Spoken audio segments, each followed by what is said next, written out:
buli mwaka ekitongole ky'ekitavu ky'abakozi kya NSSF nga kiwamu n'ekibiina ekidduka emizigo emisinde mu ggwanga ekya Uganda Athletics bateeka emisinde gya NSSF 7 Hills Run era abaddusi bavuganya mu kilomita 5, kilomita 10, kilomita 21 ne kilomita 42. Emisinde gy'omwaka guno gitongozeddwa olwaleero era gigenda kubeera mu nnaku z'omwezi 12 omwezi gw'Ekkumi.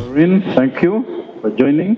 Patrick Ayota Senkulu wa NSSF akwiza bannayuganda okujumbira emisinde gino mu bungi kubanga ensimbi zigenda okuva mu ziga kuyamba kulongoosa ebizimbe by'amasomero ebiri mu mbeera embi. We are targeting to raise 1.5 billion shillings.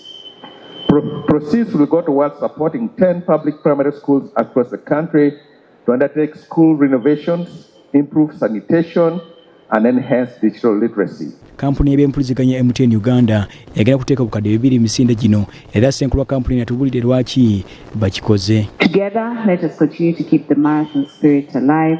Together, let us run for education. Together, let us run for community. Together, let us run for a brighter Uganda, because that is what will truly make Uganda and all of us truly unstoppable. Let us run not only with our legs, but also with our hearts, understanding that, and you'll ask me, Mugabe, how will you run with that? Yes, let's run with passion and enthusiasm, knowing that every effort draws us closer to Uganda we truly desire. Guno gwe mulimu gw'okulanga emisinde gino giteekebwa era gigenda kusimba ku kisaawe ky'ameefuga e Kololo.